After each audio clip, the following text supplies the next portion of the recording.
building. Flea has flown. Fleeing the scene. Let's see if we got the robes on today. We got the memo. Yeah. Hi, you guys. Yes. What's going on? Sorry, I'm a little bit late. All right, It's all good, man. It might well be my spoiled rock stardom that's invaded my psyche since I was a young man, but it could also just be the crazy circumstances of being a human being. Yeah, that's a fact too. What you sipping on right now? I am sipping on a lovely cup of coffee, and I haven't had a coffee. Normally I have coffee every day, but I haven't had coffee in about 6 days. Wow. So this coffee is astronomically good. Gastronomically delicious. Good. I like that. Yeah. The reason I if you want the honest truth, the reason I disappeared on you guys last week was because I got a gnarly cold sore on my lip. And I get them sometimes, and it makes me feel terrible. And then when I get them, I can't drink coffee. But now it's gone. I get my coffee. I'm on the show with you guys. I'm happy. Peace and love prevails. And we're going to always. Amazing. And you said you were having some crazy jam sessions last week too, right? Oh, I'm always having jam sessions. Wait, what did I say I was doing? Oh, yeah. I was working hard playing music. So I got a question for you. Before we get to cooking, we have this other concept that we want to do for the benefit of the world. And we kind of want to have like a pass the beat kind of vibe. So so I was talking to Black Thought from the Roots earlier. He was saying that he's your man. I love that guy. We want to work on this project called Food for Thought. So we wanted to like gather a bunch of dope like musicians and kind of do this like pass the beat thing where like, say for instance, someone did a bass line, then someone did a cello, and then we create this vibe, and then we make some music with it. Food songs. Food for thought. You do the dishes. Yeah. Some of the great, it's funny because I was thinking of food songs this morning while we were getting ready to do this, mostly older ones. I was thinking of the song Beans and Cornbread Had a Fight by Louis Jordan. Oh, I'm looking that up right now. Yeah. And then I was thinking of the song Man Cannot Live by Bread Alone by Junie Morrison, who was the great keyboard player from Parliament Funkadelic and the Ohio Players. And I was also thinking of the song Beans, because I'm preparing today, Beans. And Lightnin' Hopkins, the great blues musician, had a song called Beans. But it's not really a song. He just kind of talks about when he worked in the fields. And the guy, the foreman, used to come and yell out and say, "Beans! Beans!" And they'd all line up to get their beans. I'm looking. Also, they got the beans, greens, yams, potatoes, yams, ham, hog, moss. Yeah. They got that track too. That's a big one. Lightnin' Hopkins, right? Oh yeah, Lightnin' Hopkins. Yeah, his song Beans, but his isn't really a song. It's because I actually just listened to it. But Louis Jordan, Beans and Cornbread, and a great one really, Bread Alone by Junie Morrison. Man cannot live by bread alone. He needs a helping hand. And on the cover is a picture of him next to these big stacks of bread. Oh, I got it right here. Yeah, that's fire. That artwork is crazy. The artwork is so yeah. Junie was cool, man. That's a whole mood right there. That's really good. That's really good. Yeah, when he left the Ohio Players and joined Funkadelic, P-Funk really came up. They really went and made great records after he joined. He was a genius. He was a great musician. Man, thank you for the gems. So to death all through the hip hop era. Oh yeah. What was do you recall your favorite artist that sampled it? Who sampled it the best? My favorite ones that are sampled? Mm-hmm. All the funk stuff that I grew up with, all the great funk stuff. I mean, for me, the big ones, everybody knows P-Funk and James Brown and the Ohio Players. Funky Worm, which is Junie Morrison, that crazy synth sound, and that Dre used it on some great classic early hip hop tracks, and I can't even think of it right now because my mind is not working.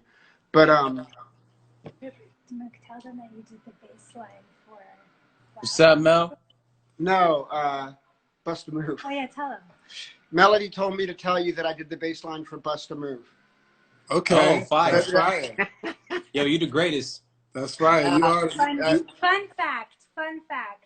Fun Keep, fact. yo, Mel, you They got to they keep ripped hitting it us off, with though. the The fun record facts company all did episode. not do me right. What? Oh no, it was the record company. They sold like 30 million copies of that record, and they gave me a bag of weed and $20. Wow. Oh, Grease. damn. They finessed you. It was fucked up. Well, you're doing all right now, so joke's on them. Well, I always knew that that I had plenty more where that came from. Yeah, Yeah. that's the key, man. That's the key. So what we got? Because when you're tapping the source from the divine source, it's infinite and it goes forever. That's a Food big for fact. thought. Food for thought. When you're just looking for a paycheck, that's limited. Yeah, Absolutely. that's like what my meditation was about. I've been doing this Deepak Chopra abundance meditation. It's like just tapping into the laws of abundance, you know. Awesome. So awesome. what we got? How does the meditation work? Well, it's like you get Deepak talking. It's like it goes with these exercises. Like you do these exercises. So sometimes it might be like write 50 people that inspired you in some way, and then it'll go into after you do the exercise in your notebook. Then you'll go into he'll talk for about 5-6 minutes, and then you'll probably have like a 12-minute guided meditation with a mantra. I see. know? So it's like meditation and like he's giving a Dharma talk, kind of. Precisely. That's awesome. That's awesome. So what we got cooking today, Flea? Well, I'm making black-eyed peas. Black-eyed my peas. favorite dishes. And I think, every sculptor and artist, you could take all the greatest artists ever lived, and never could they come up with anything as perfect and as profound as the bean. Within a single bean, right here I have one little black-eyed pea in between my hands. And it is such a perfect bean. It will last forever. It can do so many things. It's flexible. It can take on flavor. You can make anything. I mean, I have like my way that I make them, but you can make soups, stews, all these healthy things. It's got fiber. It's got protein. It's inexpensive. It's nice to cook it. Almost everybody likes it. I even made Melody, show your face, Mel. She's right there. Yeah. She's better looking than me. She never even ate beans. She was like, when we got together, she's like, I don't like beans. I don't eat beans. And in my heart, I was like, I don't know if I can be with someone who doesn't eat beans. Like, I don't know if this is going to work. Yeah, this is a problem. This is like a problem. But she actually likes my beans. Fantastic. They're great for your kidneys as well. Kidney function. Are they good for your kidneys? Yeah, absolutely. Usually they say that foods that resemble different organs are actually, that's where they're good for. So like carrots, when you look at a carrot, it's like shaped like an aura, so you know it's good for your eyes, the beta carotene. The beans, they're shaped like your kidneys, so that they're good for your kidney function as well. Right. When you think about beets, like the colors, like color of blood, so it's good for your blood flow, et cetera, et cetera. Right. So, I've heard that as well. There used to be this, at a certain point in my life, I discovered that what I ate really affected how I thought and how I walked through life. And that the more clean and healthy food I ate, the cleaner and healthier I lived and thought and created and all of those things. Like it just kind of opened up channels for me. And there used to be this macrobiotic restaurant in LA called Anaka, and it was there for like 40 years. It was this beautiful little place with this one little guy who was always back there cooking all day long. And it was macrobiotic food. But one of the things that they served was lotus root. And if you look at lotus root, it has holes in it. And he always said it's really good for your lungs. And he said, look, see the holes in it? Because it's like it lets things go through. And I very similar to what you're saying, that, the openness of the thing would open up your lungs. Yep, that's right. You are what you eat. It's all connected. We're all connected with all living things on a molecular level. Shout out to Kat. Kat just tuned in. We're trying to get Kat to get on this too. She's starting on sending us a picture for us to make her flyer. You gotta pull up, Kat. Stop fronting. So I know you've been cooking those beans down for a minute. You want to tell the people your process? Oh yeah. So I just started off with a box of beans, and they're kind of hard to come by right now. They're not in every store with the whole shutdown thing, but Got the beans, soaked them overnight. Now with black eyes, you don't really need to soak them that long. You can soak them for like two hours and it does the job. But I soaked them overnight. Whereas with like a black bean or a kidney bean or other beans, you really need to soak them for like a good 12 hours. Right, to rehydrate them and get that moisture back inside. Totally, yeah, and make them, then they cook better. So I soaked them overnight last night. I put them on this morning. Oh, after soaking, rinsing them after soaking is really important, because if you don't rinse them well, you change your name to Martin because you're going to be farting. You gotta really rinse them after you soak them. So, and I'm always like I've forgot to rinse them a couple of times, and it wasn't good. You added some extra notes to the baseline, some extra funk. Yeah, no, I was like rocket ship. I was, there's this great artist that I love called Captain Beefheart, and he has this one song, and it starts, and you hear that, and then you hear this guy in the background go, he goes, I run on beans. I run on laser beams. Anyways, it's a little aside there. It's a funny song. Gasly. Yeah, Captain Beefheart is great. It's got mass replica. But so I rinsed the beans. Then I put them in the pot, which is right here. You can have a look. You can see they're in there. I got it on real low right now, even, but they're in there. There's the black eyes, and they're pretty much ready to go because I soaked them for so long. They cooked up real fast. I put them on a couple hours ago. Brought them to a boil. As soon as it came to a boil, I put them on a low simmer.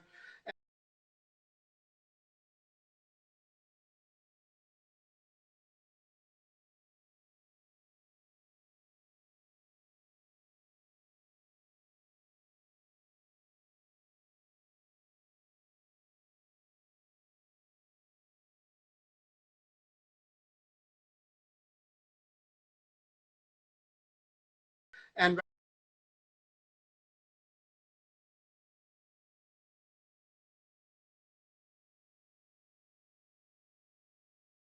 right now, they're just right. And I have a friend named Tree, who's actually the dean of my nonprofit music school, Silver Lake Conservatory of Music. And Tree is, by most of his friends, considered the king of beans. We've always, when we were little, I actually got arrested once and spent the night in jail because he was like, man, I'm making the greatest batch of beans. If you could only pick me up, it's like some spice or something. I went and tried to shoplift it and got busted. Damn. And I know, man. I was running down the street. They cornered me, caught me. It was terrible. But anyways, he told me that when you're making beans, that you never want to spice them or put in any of the vegetables or do anything like that until the beans are cooked. Because you have to wait until they're ready. You could eat them on their own. Then you spice them. So right now they're at that state. We soaked them, we boiled them, we simmered them. They're ready to go. And so now I'm going to start off with what I consider to be the finest salt, which is the Celtic sea salt. I think it's the best salt out there. And I hear it has really good healing powers. I'm not really sure. Like, full of minerals. Yeah, it's full of minerals, like really good stuff. Absolutely. So I'm going to put, and I like, when I cook beans, I eyeball it. I'm not like, and once in a while I might make them a little bit too salty. So I try to be careful, but we're putting a little salt in there. I think, that seems like a good amount. Got some pepper, grinding up some pepper, putting the pepper in. That's a nice pepper grinder. Can I see that? That's fine. Oh yeah, it's pretty good. Oh yeah, that's sick. Yeah, it's pretty good. I got a salt pet grinder to match, but I never use it. So that's pretty peppery. Stir the salt and pepper in. The fire might be actually a little bit low. I should get it simmering a little bit. But it's really hot, even though it's not bubbling. It's like, the beans, I might have timed this. The beans might have been ready like 20 minutes ago, So salt and pepper in there. Then I'm going to put a bay leaf. You got a lot of Brazilians are checking in, and the beans are essential part of the feijoada dish. Feijoada. Oh yeah, yes. They really know how to handle a bean in Brazil. Yes, that's a fact. They sending a lot of love in the comments, so I just wanted to show them some love back. Yeah, I love Brazil. So I'm kind of wondering whether to put 2 bay leaves or 1 bay leaf. What do you think? I think one is good. One is good, right? Yeah. Oh, Baileys, okay. Baileys have like a real strong, potent flavor. So like They usually do. like with the amount of beans you have there, one should be all right. Yeah, yeah. And then, you know, sometimes I put a little rosemary and either like dried basil and dried thyme a little bit. Season You it know, not up. a lot, just a little bit. Gotta steeze the day. Yeah, and I'm not even sure, you know, I don't know a lot about spices and herbs, but whenever I put these in, it always seems to work out well. I Yeah, might be absolutely. heavy on the time, but it cooks in, stirs in. It's never too much. Never too much. And one thing, who just walked in the house? Yo, announce yourself. Yeah. It's the dogs. The Blizzard and Professor. What is it? Blizzard and Professor? Yeah, Blizzard and Professor. Blizzy and Fessy. What kind of dogs do you have? Australian Shepherds. You want to meet them? Yeah, absolutely. I'm sure the people would love to see a dog right now. Fessy, come here. Come here, Fessy. Come here, please. Come. Sit. Sit. Be a good dog. Oh, those are beautiful. Wow. You are a very good dog, and that's why I love you very much. Yes, Beautiful dogs.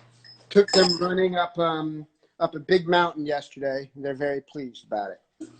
Yeah, they're good. They're like there you go. They protect the house. They're loyal. They're beautiful.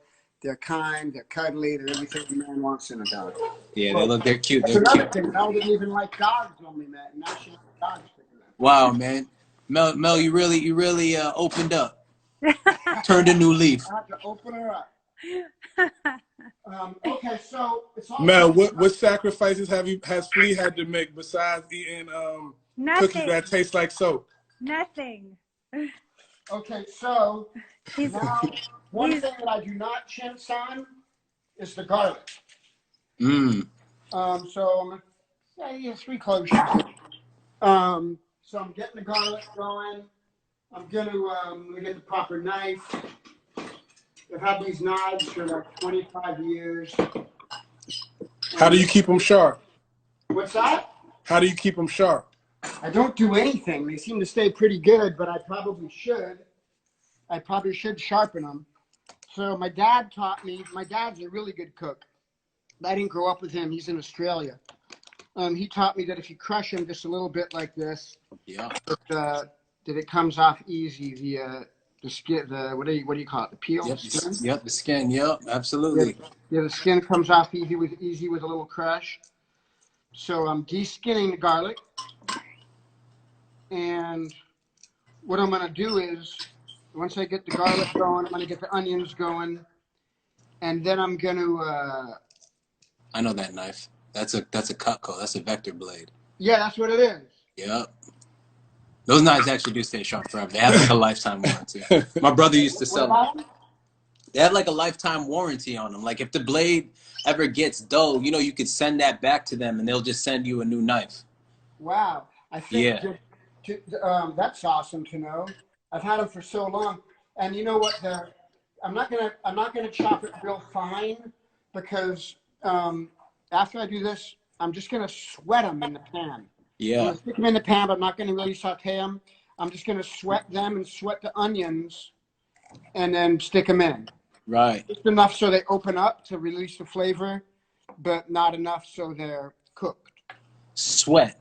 That's right. Means right? release the aromatics. You don't want, it's not color that you're looking for. It's just really to make it translucent. Exactly. Yeah, just kind of open them, right? Yes, that's right. Release the flavors, the natural oils, and the sweetness, the natural sweetness inside of all that stuff. Yeah, garlic is kind of. That's one thing me and Melody agreed on was garlic from the get-go. That we both really like garlic. I think connecting and bonding over food is an important part of any friendship. Oh man, it really is. It really is. And when you don't connect over food, it's hard. Absolutely. Like, we'll argue about food sometimes.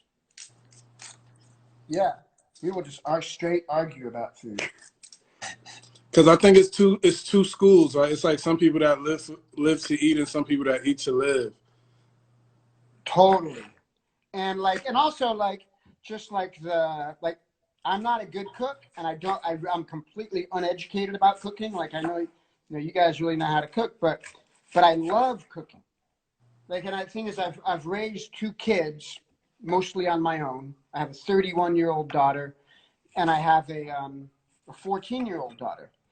And I've, like, in my simplistic way, without ever really studying or learning, I cook. I've raised 2 kids and cooked for them breakfast, lunch, and dinner their whole lives. And so I've always just kind of like, figured out how to make a piece of fish, figured out how to do stuff. And Sometimes in life you got to figure it out. Trial and error, So Absolutely. let me get the garlic, the carrots, and the celery. Well, one of the things about food and basically, I mean, most things in life is that, you don't have to have all the background knowledge, but just the more you do it, the more you learn, and, you just get better with time. Totally. And also, I just feel like one thing I've learned is that whenever I and I guess it applies to anything in life, like, whenever I'm cooking, if my heart is in the right place, like if I'm really being thoughtful about it and taking my time with every step and appreciating, like, if I'm sitting here by myself, the music doing this is how I normally do it, and even just the celery, like, just kind of marveling at, like, this is celery, this is amazing. God grew this out of the earth. It's crispy. It's a beautiful color.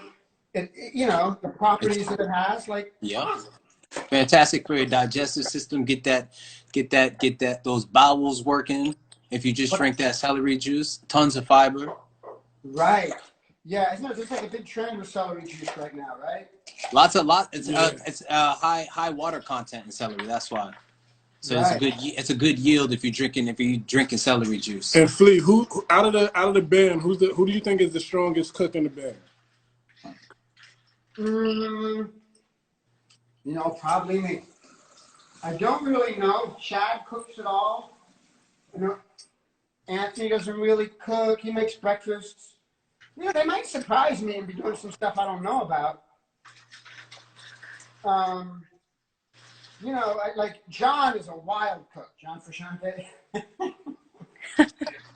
You see him like throw a steak around like he's wild. What sort of things do you guys typically eat when you're together or when you're on tour? Well, we always usually, we have a chef with us on tour, and we eat we eat differently. Like Chad, our drummer, he just wants meat. He just wants, like, give me meat and potatoes. Like, he's like this Midwestern meat and potatoes guy, and he's not fucking around. Like, don't come at me with some hippie healthy anything. And the rest of us are like super conscious about it. No sugar. I don't eat dairy at all either. So, but those guys will eat dairy products. But oftentimes they won't want it because of their voices.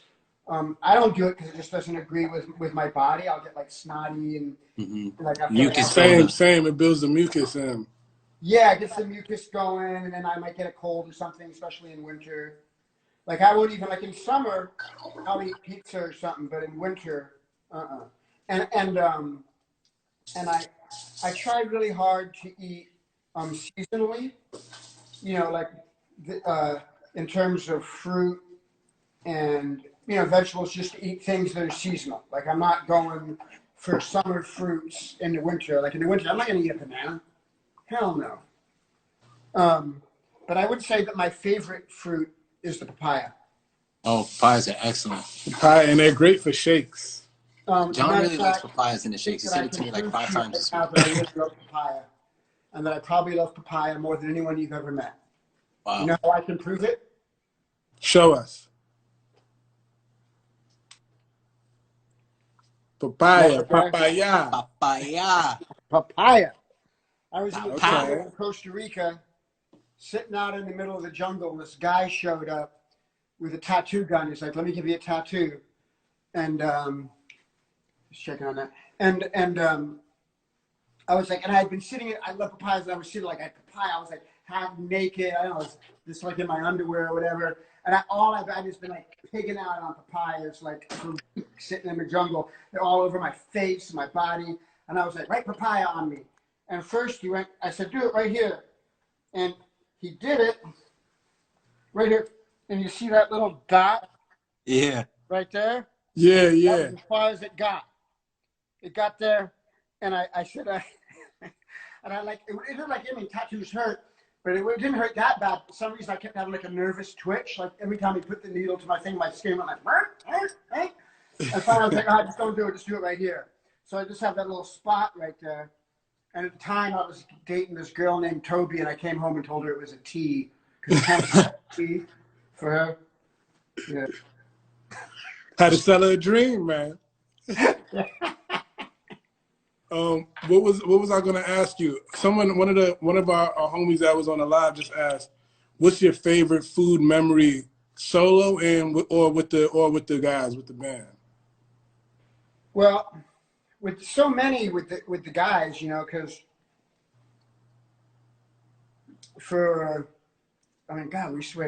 God, we've been together nearly, I think that's 37 years. We've been a band Since '83, right? Yeah, since we played our first show in February of '83. I got to get this pen. We've had, you know, we travel around the world. We've been on tour for, you know, all of my adult life. I've been on the road, and there's so many food memories of, you know, just incredible dishes, like going to countries for the first time, like going to Brazil for the first time, or going to Chile or Argentina for the first time, or Paris, or all these places that, like, growing up, like being a street kid, running on the street, like I never dreamed I would go. You know, when I first went to Japan, it's like, you might as well have sent me to Pluto. You know, it was like, I'm on another planet, you know? We love it out there. Yeah, I mean, amazing. And that food, incredible, like incredible. But one of the things that I remember the most is when we first started touring, and we just toured in a van. And I'm just turning down the flame there on the beans. We just toured in a van, and, you know, we ate at truck stop. Well, the beans they're just beans there. We eat at truck stops, so just really bad food. You know, we're all in a van with all our equipment, driving up all night, having to sit up, you know, just sitting in there, just smoking weed, you know. And we used to end up eating the worst food. Like, we go into these, you know, truck stops and diners, and they just have the worst food. And at one point, like on our first ever trip to to London, we were, you know, it was time to go on stage, and our equipment hadn't arrived. This is a little bit later. We had all rental equipment, and the guy was in a van driving all the, you know, the amps and rental equipment and stuff, and he didn't show up. And then we get this phone call that he had crashed. He had fallen asleep on the highway, the road, and crashed, and he was fine, but he wasn't going to get there with the equipment. And Hillel, rest in peace, our original guitar player, beautiful guy, passed away in 1988. He said, he kind of made this joke. He said, he was like imagining, you know, it's our first time in England, and we were just tripping, right? Like everyone's speaking English accents, and it was all so funny to us. And he did this imitation of the guy crashing. He was like driving, and he went, blimey. And, like, you know, got his head down on the steering wheel, and like mimed crashing. And then I can't remember, it was like a couple of months later, we were like somewhere in like the middle of Ohio or something in the winter. We're starving. We pull over, and the food, we got this food, and it was like, I think it was turkey with gravy, but it was like shoe leather with insecticide sauce. That's how it was described. And like eating it, was like, and Hillel went, he just kind of looked at everybody and went, blimey. Face first into the food. Oh my God. And I really let his face crash into the plate. And he came up, and it was all over his face. And of course, we're laughing in hysterics and shit. And it became this thing that we did whenever food was bad. Someone would do a blimey into the food. And it went on for years. And we even did it like we started like making money, like eating in fancy places, and someone would do it just to get a laugh, you know. Oh, man. I'd be throwing my plate of spaghetti and just be like, blimey. And you always have to let your fate, like the dead weight of your head, smash into the food. And, you know, that was pretty good. So those are food experiences. But That's a great story. Beautiful story. story. Too much, I really got to get the garlic and onions. Let's make it pop. Let's make it pop. We saw you chopped up the tomatoes as well, so you're gonna have a nice body to whatever sauce you're gonna have. Totally. And I think I'm gonna put in a pinch of cayenne too to give it a little spice. I was gonna say you gotta have a little red hot chili pepper in there, man. Absolutely, absolutely. And then I'm gonna the magic ingredient with all like pepper, salt, the basil, thyme, cayenne, garlic, onions, like these real savory elements, a little bit of maple syrup. A little bit of real maple syrup is going to really give it, I've discovered, gives it a real beautiful, doesn't make it sweet, but just gives it like a depth.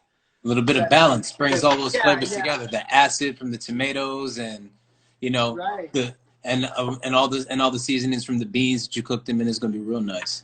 Yeah, so I'm using avocado oil to heat the pan here, and just let this heat up a little bit.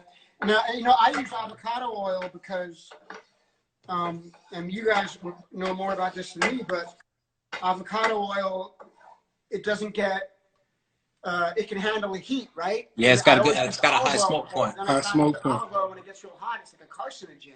Yeah. Coconut too. If it gets too hot, it's.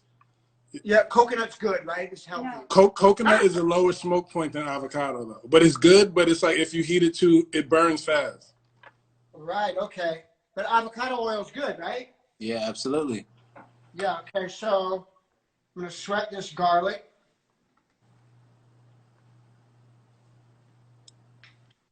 Got to sweat that garlic out. Garlic in first. Garlic has got the least amount of moisture, so when you add garlic.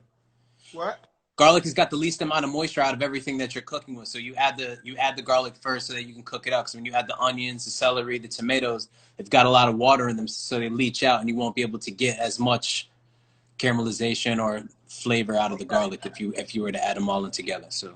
Oh, okay. So do the garlic alone. Yeah. You're doing the right techniques. Okay, that's what I normally do. It just seems like it operates on a different time. Yep, sure does. So you got the good natural instincts, man. You got the natural feel. Yeah, thank you guys. So how you when you make these black eyed peas, you just eat them alone, or do you serve them with any components on the side, any accoutrements? Yeah, well, rice. I have them with rice, and usually just kind of beans and rice. Like my daughter's in the other room doing online school right now, but if she was here, she'd tell you she had this like 3 days a week growing up. So I make a big old pot, and we'd have it all the time. Stretch the work, man. Gotta stretch the work.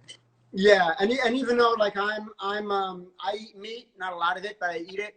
But she's never had tasted an animal in her whole life. I had a fish a couple of times. So she's a vegetarian. When she was little, I was a vegan, and someone gave me a book, and I was like super into it.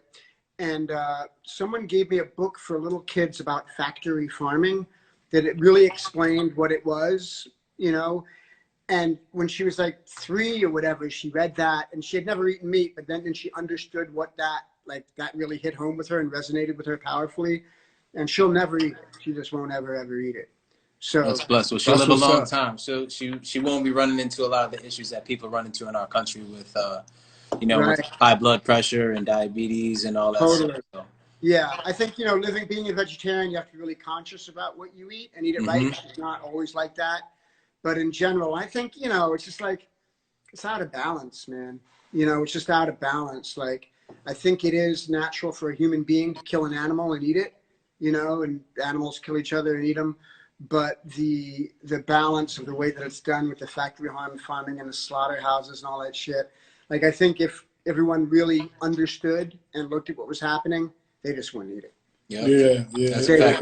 Go to an animal farm. That changed our life. I know John and I went to a farm one time, to a pig farm, and Italy, and it was crazy. Yeah. It's Put hard it in to the watch. garlic. Oh, Boom. you guys went to one? Yeah, we went to a pig farm in Concordia in Italy in Emilia Romagna, and that was my first time to a pig farm, and Right. it was It was gnarly. it was hard to see. It was hard to see, and honestly, I don't eat pork anyways, but like that kind of just solidified all my reasoning behind it. Right. And was that, and probably if it was a pig farm in Italy, I bet it was relatively, like compared to a lot of them, humane. Yep. Yeah, it's probably It better. was. It's probably way better than one like in the States. There's just like, and it's unsanitary. It's nasty, man. Nasty looking. All right, so boom, you cooked the garlic down. You added it to this. You added it to the Put stewed the garlic beans. in. Yeah, I sweat the garlic, and I was chatting. I'm a little worried that this onion had a little bit of green in the middle, so I'm taking that out, that bitter part. Yep. Yeah, it's different to do this and talk because I never do. I never do. You're doing a good job though. You're doing a good job, and you have a great videographer on your side. You know. Yeah, yeah. Oh, good. She's doing good. Yeah, She's doing amazing. The angles are on point. Mel, they want to see the rat tail. The people are asking to see the rat tail. Oh yeah, right. Well, it's just starting. It's more like a bunny tail right now. Yeah, Bunny tail. Bunny tail. We're getting to the rat. And I don't know, like I've kind of been thinking, like I've been on the fence about whether to continue with it all the way. Because we were right before me and Mel went to Thailand, and we were in the airport, and you know, it was in the airport in Thailand when I saw that little boy. Mm-hmm. And there was this little boy running around. He must have been like 4 years old or something. And he was really cool looking. And he had a long rat tail braided really well, like this beautiful braid coming out of the back of his head. And then just like a mohawk, but just like a circle of hair on top. Like a circle of hair. And it looked so cool. And I was like, I'm biting that kid's rhyme. Like, that sounds sick. Shout out to that yeah, kid. so that's what inspired me. With the drip. There might be a circle of hair on top too, but my receding hairline might have something to say about that. But it actually might play into the style better though, you know. It might. Like I can just keep this circle right here, you know. Yeah, you just keep it natural. Yeah, like Ronaldo, the Brazilian soccer player. Please don't give him ideas. No, I've done that before. I like that. Yo, you pull up with the Ronaldo, the original Ronaldo too, not the Portuguese one. You talk about the Brazilian Ronaldo, Yeah, number the 9. Brazilian Ronaldo, not the Portuguese, not Christian Ronaldo. I don't know, but one time we were playing in Brazil, and the promoters gave me this shirt, a Brazilian national team, and the Brazilian national team is my favorite soccer team, outside of La Boca in Argentina, which is my favorite soccer team. Wow. But and I'm speaking ahead of myself. Sheffield United is my number 1 soccer team. But before I discovered Sheffield United, and I really love the Brazilian soccer. Anyways, they gave me a Brazilian team shirt that says Flea on the back, and I had that little hair thing. I wore it for like 2 months. I didn't take that thing off. Amazing. Okay, so I'm sweating the onions here. Mel, get up on that pan, Mel. Don't be afraid. Just sweating the onions, you know, possible is a little bit too much of the avocado oil in here, but that's okay. Avocado oil never hurt anybody. It's okay. You can add the celery. You can add the other vegetables to it as well if you feel like you have too much oil in there, because they'll soak up. Yeah, I was thinking I was going to take the onions out though, because I don't want to I want them to cook in the beans too. Heard you. You know, I'm just going to give them like about a little, maybe 30 seconds more.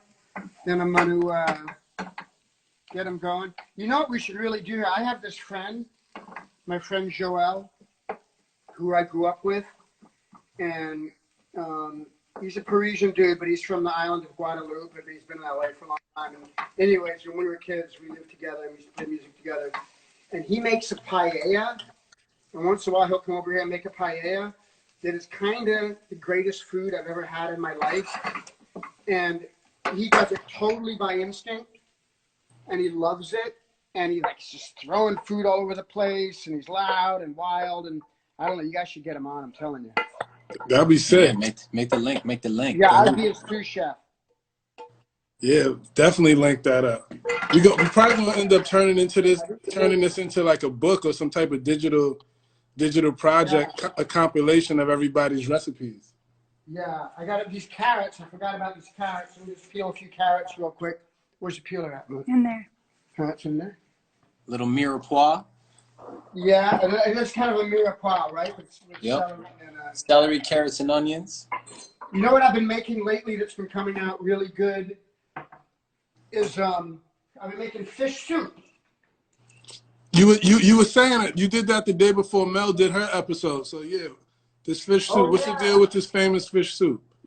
Yeah, I was really proud of that one, and I never made it before, and just kind of went for it. And then I realized because I was just taking, carrots and celery and onions and sauteing them and then making a vegetable broth, just thinking, well, that would make a good broth. And then someone told me that's what a mirepoix is. Is that right? Yes, the mirepoix is celery, carrots, and onion. That's like the holy trinity in French cooking. It's like the same way that there's a sofrito and Latin cuisines. Okay. So and in different countries, everybody's got like their different bases, but typically in French cooking, it's celery, carrots, and onion.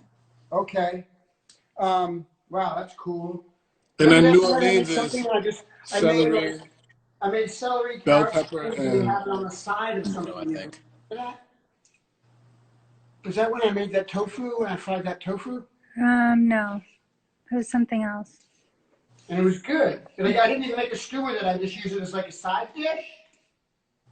Like it wasn't a broth. It was just celery, carrots, and onion, like a little sauteed pile of them. Mm-hmm. So I'm going to put the carrots and the celery in together. You think that's good? Yeah, that's proper. Okay. Probably I'm a little bit behind time-wise right now. look, we're enjoying this quality time with you. Oh, good. So can we talk a little bit about music? Yeah, you can ask me anything. So on the music side, I think I probably mentioned to you that I had a period in my life where your music saved my life and probably saved a lot of other people when I was in the streets. It stopped me from committing egregious acts of violence because I was just grooving to like the mellow sounds of you, Chad, Anthony, and John. And now John is back on deck, right? Mm-hmm. Yep. I think the world is super excited about that. Yeah. We're all real excited about it too. I'm a little bit hesitant to get into band stuff just because, like we decide that, we're in the creative process of writing a record, even though we're taking a little break right now because of the coronavirus. We've been playing every day all together, and been very an uplifting experience. And now we're just taking a little bit of break. We're gonna come back, but kind of like I always just feel like when talking about the band, I kind of like there's a time to do it and a time not to do it. Mm-hmm. And so I don't really get into it because I know there's probably Chili Pepper fans on right now. I know they're all curious and they want to know everything. Right. Somebody just asked what you thought about Trick Finger. Trick Finger? Oh, I love Trick Finger. So Trick Finger is John's new album. It's a electronic music that he makes. Trick Finger is not first Trick Finger album. Oh. But Trick Finger's awesome. John and Marcy, John's partner, they have started a record label together, and the first release is Trick Finger record. So I love Trick Finger. I love the hypnotic rhythms. John is so amazing. With electronic music, and it's completely hypnotic and imaginative and exciting, and I love everything about it. What's the soundtrack like for your house when you guys wake up in the morning? What do you go to in the morning? What am I? What in the morning? Like, what do you play in the morning? Like, what sort of music do you wake up and listen to? It's always different. I usually like kind of gentle music in the morning. And I like, and also that's probably because I like to get up really early. Even though I've kind of been in a weird rhythm lately, but I usually get up before everyone else, so I play quiet music so I don't wake anyone up. But I like, I really like Bach, so I listen to Bach in the morning, like Glenn Gould playing, the Bach on the piano. I'm a huge jazz fan, as anyone that knows anything about me knows. And I listen, to great jazz musicians like John Coltrane or, Hank Mobley or Freddie Hubbard or, but kind of like contemplative music in the morning. Mm-hmm. But every once in a while I'll get up and I'll just like blast like Black Flag or Wu-Tang Clan or something really aggressive. If I'm getting ready to go on a run or whatever, I'm just in that kind of a mood, Mm-hmm. So, You run a lot? Do you run a lot? I go through times when I do, and when I do run a lot, I'm happy. I had been feeling kind of crappy for a few days and wasn't really running. And the last 2 days, I did these really big runs. There's just these trails I know up here in Malibu, and everything's closed off. But I know some places where they're kind of secret spots. You can go run in the mountains and get lost in these mountain trails. And yesterday, it was a close friend of mine's birthday, and he loves to run too. We just went on this long ass run through the mountains yesterday morning. Nice. And, Took the dogs with you. The meditative aspect of that for me is really profound. Like, yeah, I find it easier to run with a partner than to run by yourself. Oh yeah, well, I like by myself too. I like both. But it's a great, like when you're with somebody who you like and you're like really in that nature solitude and running and there's no one around. Tell them about that book you read, how you didn't run until way later. Oh yeah, well I'd always been like growing up. Mostly I played basketball. It was my main exercise growing up, and then it wasn't until I'm 57, and when I was in my I was like mid 40s or late 40s even. I read this book. Okay, wait. We got the carrots, the celery, the onions, the garlic, the salt, the pepper, the basil, the thyme, the bay leaf in here. The maple syrup. I haven't put the maple syrup in yet. I'm going to put some of that in a minute, and I'm going to put the rice on too. All right, bet. Yeah. What about the greens? What? Greens. Oh yeah, the greens. Yeah, well, we'll put the rice on, then we'll get the greens. The greens are a huge part. But anyways, I read this really great book, and I wish that I wasn't.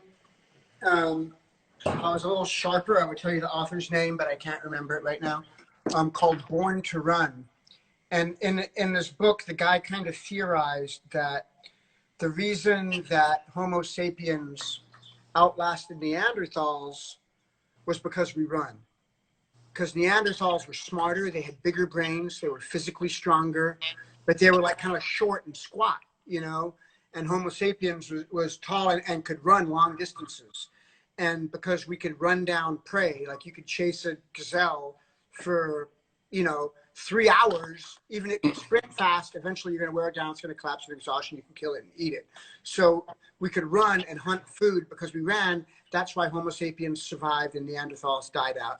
I think there's other reasons too, like Homo sapiens we're kind of manipulative and have like a mean quality to our manipulations that we could outthink them in that way, even though they were more sincere and earnest. I'm putting in the maple syrup, always real maple syrup, never sugar, fake maple syrup. So a little bit of that. Is that from Vermont or Canada? And also the name of the author of that book is Christopher. What's that? The name of the author is Christopher McDougall. That's right, Christopher McDougall. This is from Vermont. That's good. That's my favorite Family maple syrup. Farms in Vermont.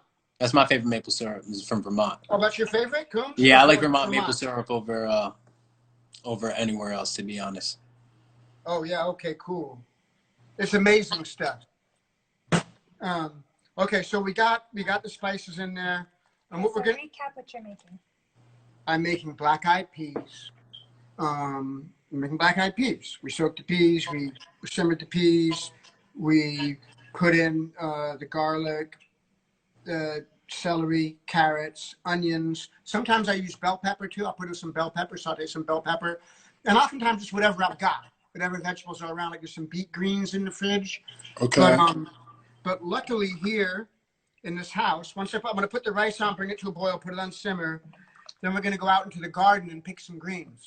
Wow. Ooh, Because we have some greens going in the garden. So we like that. yeah, I love that, man. It's been like the greatest blessing is having a garden. And I have bees too. I'm making honey. I got hives. Amazing. Yeah, I got to send you guys some. Please, please, we Honey's love honey, it. bees, We'll make bees. something special with the honey. Yeah, yeah. It's really great honey. Right, Mo? Right, Mo? Yo, and if you guys got a yard at your house, you know what I'm saying? Utilize that space right now. Utilize that time that you have. You know, go outside, Yeah. plant something, grow something, get a little closer to the food, and, know where everything comes from. There's nothing more rewarding than growing something from the soil and then, actually cooking it and consuming it. It's a very rewarding feeling, It's also actually really grounding to like put your hands into the dirt. Right. It's really important, like especially for those people that have anxiety or suffer with, like depression and stuff. It's actually been physically proven that putting your hands into the dirt is like a real grounding thing for your health and your body. Literally and figuratively. It makes sense. It makes sense. Mel with the isms. Sure, like walking in bare feet in the dirt. And the beach, just like nature. On that Rick Rubin, so your feet don't feel blinded with the shoes and the socks. You're really connected to the. You're really connected. So you're really connected to the earth. I remember, like, he came to our wedding with sandals on. That's so funny that you say that. You guys know Rick? Nah, not we personally. haven't met him. We haven't met him. Oh, okay. Well, I've worked. Rick's made like 5 or 6 Chili Pepper albums. I spent a lot of time with that guy, and I remember him learning that. Like, he's been a guy that's always had a quest for his health to get his health in a good place. And I remember it's like someone telling him that it was important because he was such a city boy. He's like a New York guy, who's sitting in his college dorm, making hip hop records, being a part of inventing hip hop, making those first Run DMC records and LL Cool J records and stuff. Beastie Boys, all that. Yeah, all of that. And he was kind of like out of touch with nature and his body. And someone told him that he needed to walk in bare feet on the dirt. And they were right. Whoever told him that was right. Okay, so we have some brown rice. Somebody just asked you who your favorite modern rapper is. My favorite modern rapper, Kendrick. Facts. Good choice. I saw you shout out Thundercats album that just dropped too on your Instagram. Oh man, I probably should clean this rice, but I'm not. Yeah, the new Thundercat record is great. I really like that song. I like all of it, and every song like occupies its own space, which I think is the key to a good record. You can't repeat yourself. You might have like even songs that are better than the ones that you use. The fact that each song on an album takes up its own space. You don't have like 3 songs. Oh, because these all might be hits because they're really good and they could be hits. So I'm going to put them on. I just don't respect it. I'm like, every song should have its own emotional color to it, And I love that about Thundercat's record. Like, he has that kind of intelligence, Well, I don't know if he's thinking it through or not, but anyways, he has this one song called "I Love Lewis Cole," and I love Lewis Cole too. So it really got me. Like, when I was 46, I went to college for a year, and I never went to college, when I was a kid. And I'd never studied music academically, and I wanted to. So I went for a year to USC and studied music. And, I had this composition class, theory class, jazz trumpet class. And I did whatever I did in the class. I loved it. It was crazy. Like, there were times I'm like running across campus. Like, I'm late to class. I'm like running around with like big bag of books and shit. And I was like, God, I could be sitting on a beach in like, Central America, like eating pies and smoking weed. And I'm like running to get to this place. What's the matter with me? But it was really rewarding. Who's Lewis Cole? Lewis Cole, there's a band called Knower, Knower. and who toured with the Chili Peppers a bunch a few years ago. And I just loved this band, like really progressive, interesting, great music. And Lewis Cole has his own music too. Lewis Cole, he's a drummer. He's a phenomenal drummer.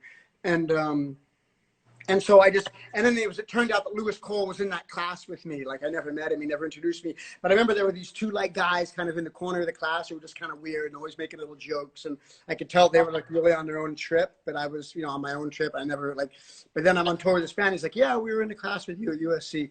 So I mean, you know, they were at the age to be at college, and I was like the weird old guy in the class, you know. But what was the class? That class was composition. Okay. Music. Yeah, music composition. Dope. Yeah. I got to put another cup of water in. Do your thing. Speaking about books and tripping, your book that you just released, Acid for the Children. Yeah. Dropped in 2019 in November. Tell us about the book. The book is New York Times bestseller, #1 on the LA Times. #1. Yeah, as Melody's mother said, #1. Big up yourself. Yeah. You know, it was a book that I wrote by Greens. What? Go get greens. Wait, I gotta wait till the rice boils first, because then it's gonna boil. We're gonna be out there. The book, you know, when I started writing it, I didn't know what it was gonna be. And once I got going and once I found my voice as a writer, which took a little while too, the only thing I knew when I started was that I was going to be honest no matter what. Like no matter how bad I looked or good I looked, I didn't care. I was just going to be honest. And that I would write it by myself, no ghostwriter, no one else. It had to be my voice. So I started with those two simple rules. And once I got going, at a certain point, I really found my voice as a writer, and I really fell in love with the act of writing. Like I would just like,